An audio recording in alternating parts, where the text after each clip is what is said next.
Resilience and strength in the face of discrimination. This isn't new for Seattle's LGBTQIA community. Some of that can be seen in images of gay life in Seattle at the Museum of History and Industry as part of their permanent exhibit there. KARO 7's Deborah Horn took a tour of MOHI with its longtime executive director.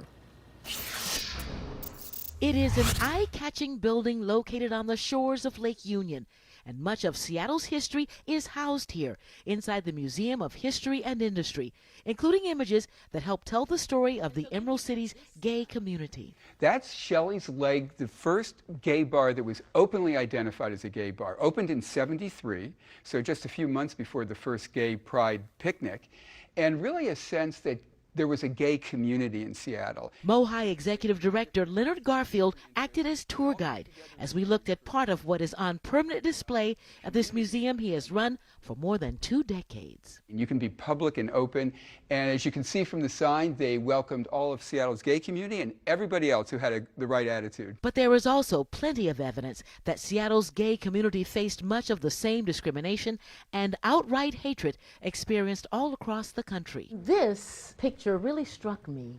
Yeah, isn't that amazing? Those are teachers, Seattle public school teachers, who are making the point that teachers often had to hide their sexuality and their sexual identity in the classroom. Teachers with pride still have to hide. Right. The history of the LGBTQ+ community here is fraught, perhaps embodied in the evolution of its Pride celebration. The first time the gay community got together to celebrate in Seattle was a few hundred people in Pioneer Square, at the Seattle Center, and in Volunteer Park. They went all over the place to celebrate, and that was in 1974.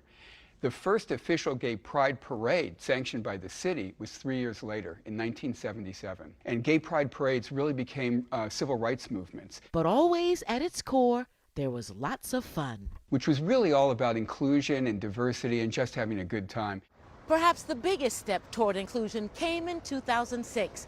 That's when organizers of the Pride Parade decided to move it from its traditional Capitol Hill home and bring it here to 4th Avenue, right through the heart of downtown Seattle. The decision provoked controversy, but it stuck. In 2014, MOHI hosted Revealing Queer, a community-driven exhibit, a reflection of the growing visibility of the LGBTQ+ community in Seattle and beyond. It came 2 years after Washington State enacted marriage equality. All of it the result of difficult years of activism by those who felt comfortable being out. What the gay pride movement said is let's go beyond that. Let's not stay in the closet. Let's face the discrimination head on, and let's be proud in who we are and live our truth, and we'll be better and the larger community will be stronger because of it. And that has been borne out. The first celebration in 1974, 200 people. A few years later, the first official parade, several thousand people, and today 500,000 people. I think that's the history. A history still being made. In Seattle, Deborah Horn, KARO 7 News.